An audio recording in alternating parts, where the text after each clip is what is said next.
Hey guys, my name is Drake and welcome back to Queer History Matters. Today, I just wanted to sit down and talk a little bit about one of my favorite shows. I've been a fan of Family Guy for a long time, and I've been watching it since I was a kid. I definitely grew up with it on my household. And today, I just wanted to sit down and talk about trans representation within Family Guy canon, specifically in the episodes Quagmire's Dad and Thanksgiving.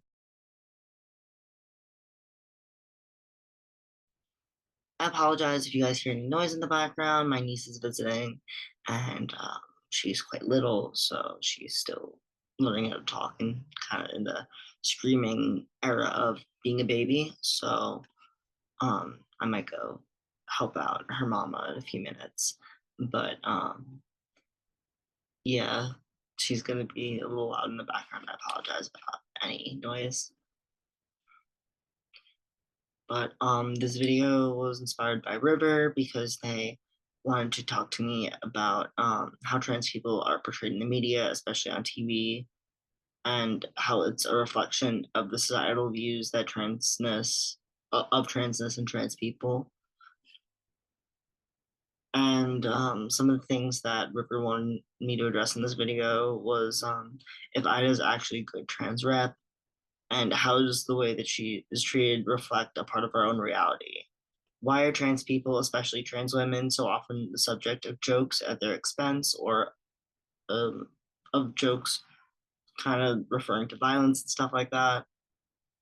And the main thing that this video is going to try to tackle is what makes representation good trans representation. Another thing I wanted to mention before we got super deep into this video is that Ida is voiced by Seth MacFarlane, who is the creator of Family Guy and is a guy voicing a trans woman. I think that in itself isn't great.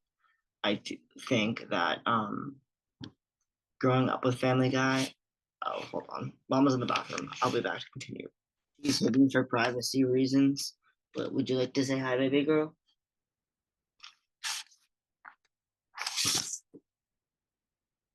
She's just blinking at me. I think someone needs a diaper change.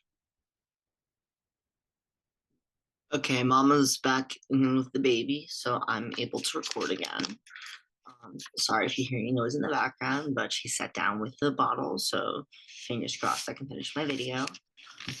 Like, here's how many times she's mentioned throughout the series. As you can see, is a good amount. Thank you, River, for your handwriting. It's very legible.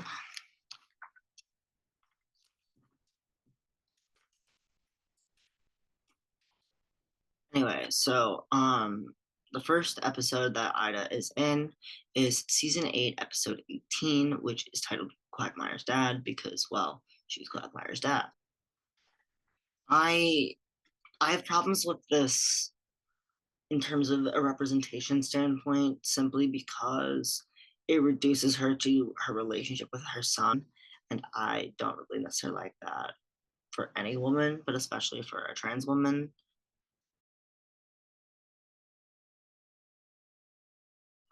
I remember this episode fondly, but thought the 30-second scene of Brian puking was distasteful. I overall remember it being a pretty typical Family Guy episode. River says, "Fuck Brian, bro." I remember liking some of the jokes and Ida's confidence despite those jokes, and it wasn't necessarily unexpected of those jokes to be in those episodes. And I do think that Family Guy does try to be an equal opportunity offender, which is one of the reasons I do like the show. The episode begins with Brian, the dog, going on a writer's retreat, and he's not really here for the beginning of the episode. And Quagmire is talking to the guys about his dad visiting. Peter refers to Ida as the man of 1,000 broads, and Peter's excited to meet her at a naval ball held for her service in the Vietnam War. Riv like wanted me to pull attention to the stairs in Quagmire's house that we literally never see again. In the intro scene, we see We see Ida dancing down the stairs of the house in Quagmire's house, like, but we never see the stairs or an upstairs to his house ever again, or not that I have noticed. So if I'm wrong, let me know. In the beginning, they referred to her as Lieutenant Dan Quagmire, but then she later changes her name to Ida Davis. And in the beginning, people speculate that she is a gay man.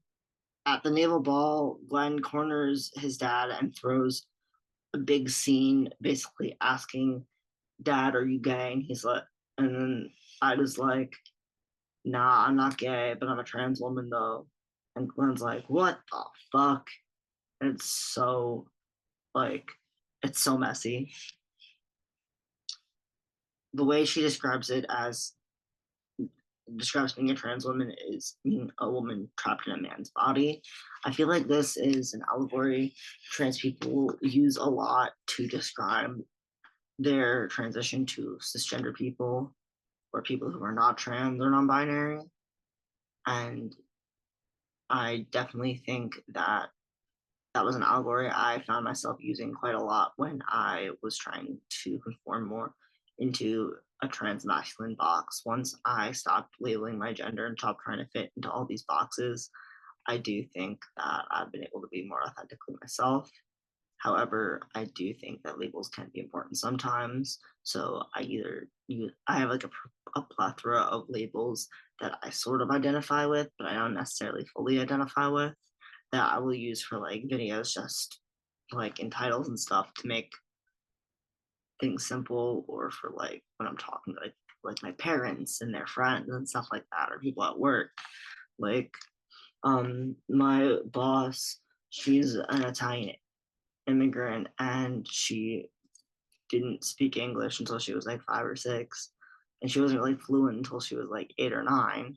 So they them pronouns as a singular pronoun is very hard for her, and River's the first person that she's ever met who goes by they them pronouns.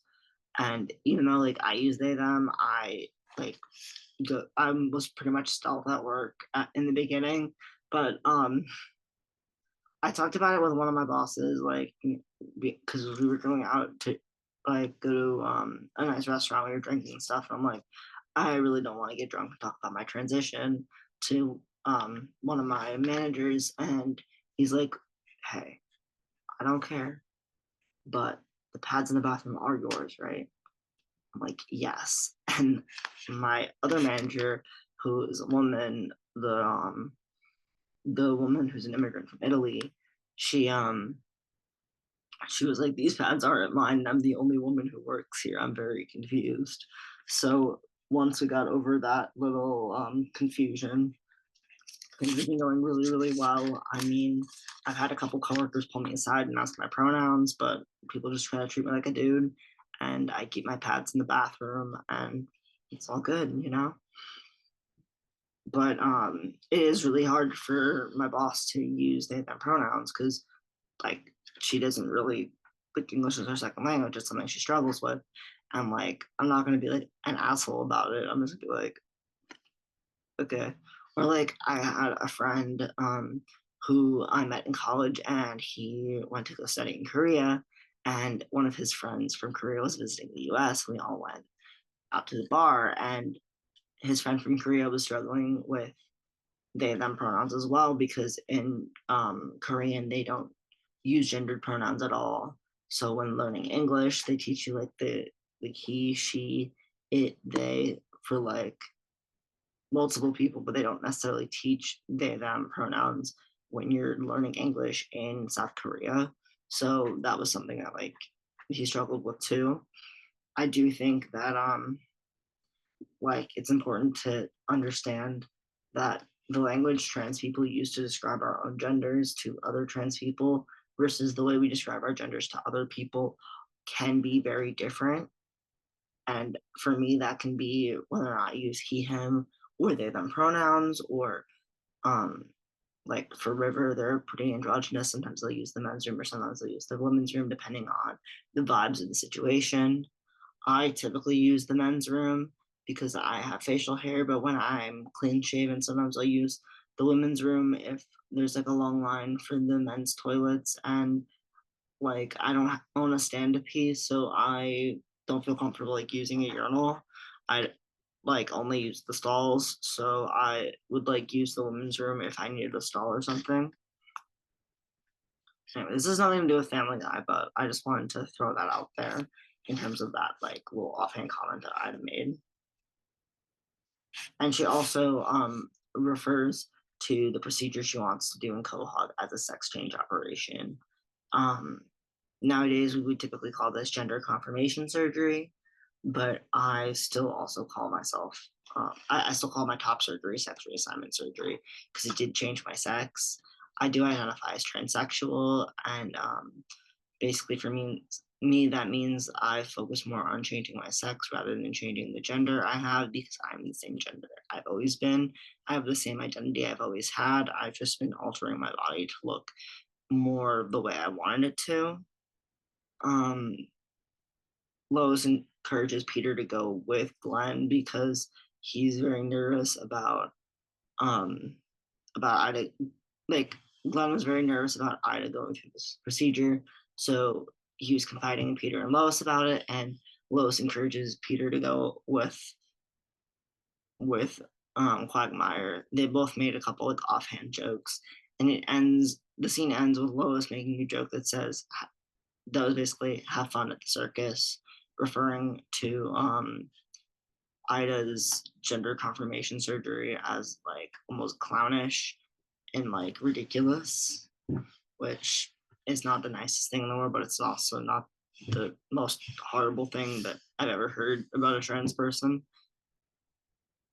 There's also a joke from Dr. Hartman saying that that thing is on there in reference to Ida's penis. Glenn asks Dr. Hartman, "Is she going to be okay? Is he going to be okay, Doc?" And Dr. Hartman says, "No, but she's going to be just fine." And when she comes out of the surgery room, she seems happy. She seems more authentically herself.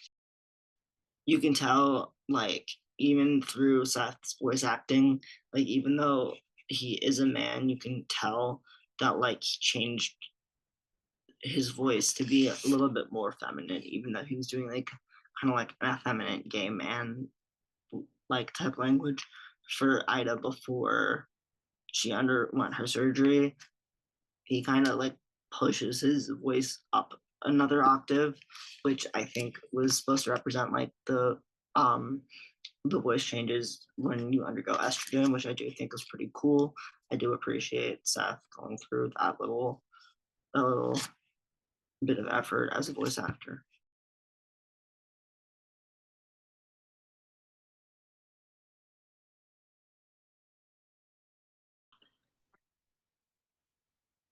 Hey guys, it's editing trick here. So apparently Fox does actually cast a transgender voice actress later on. Her name is Jamie Clayton, and she is the new voice actor of Ida Davis, and she replaced Seth MacFarlane as the voice actress in 2020. She has been in multiple episodes in season 20, and hopefully she'll be coming back for more seasons later on. The next scene in the episode, Ida sits down with Glenn and the entire Griffin family, and they have a sort of awkward but nice family dinner. After a bit of awkwardness, Peter asks, "So, Ida, you miss your penis?" Which I think is very funny. And Ida gives an honest answer about her experience having bottom surgery, which I really like.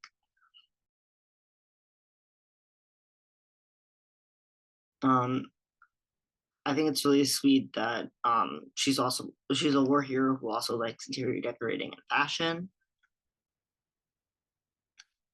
When Ida talks, or at the end of the dinner, Glenn and Ida end up getting into a fight and they leave the dinner early. And Ida explains to Glenn that she's changing her future, not her past, and that she's still the person that, like, she's still his dad, and still the person that like he looked up to for all these years growing up when he was a kid, as an adult. Glenn asks her like, "What do I even call you?" And Ida just was like, "You could just call me Ida. You don't have to worry about the labels." But I think later on throughout the series, Glenn continues to call her both Ida and Dad, which I think is really nice.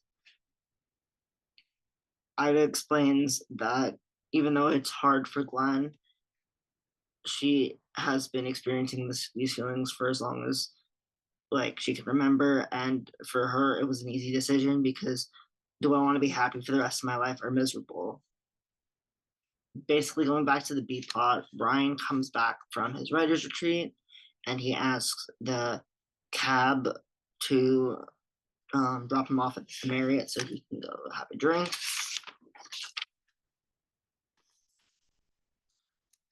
After meeting Ida at the bar and spending a night together, Brian describes Ida as a classy, smart, beautiful lady. And upon returning home to the Griffin household, he shows everyone a picture of Ida was talking about the most beautiful girl that he met at the Marriott the other night. And as Peter and Lois are laughing at the photo of her, Brian makes a comment about being just about how they're just jealous because I found a real woman, which causes them to laugh even harder, which also feeds in the narrative that trans women are not real women, which we all know is fucking dumb. Before finding out that Ida is transgender, Brian says, I've heard the phrase soulmate for years and I never got it until last night. And as Brian sits down to talk to Stewie, um, Stewie says that decorated war hero Lieutenant Commander Dan Quagmire is now a woman. And Brian says that that is hysterical before using it pronouns for Ida and said, maybe I saw him in the lobby and didn't even know, which is so funny because Brian didn't even know that she ended up in Ida's bed that night. Brian asks, what do these people do in terms of relationships or sex before gagging for a full 8 seconds and then puking for another straight 30? And then after 30 seconds of puking, Brian immediately turns and transitions to she, her pronouns, saying, I had sex with her at the Marriott last night. They also make a joke about needing to notify the neighbors because like the joke is that like trans people are sex offenders, which I really don't like that kind of joke. But it's Family Guy. I'd take it over the puking scene any day.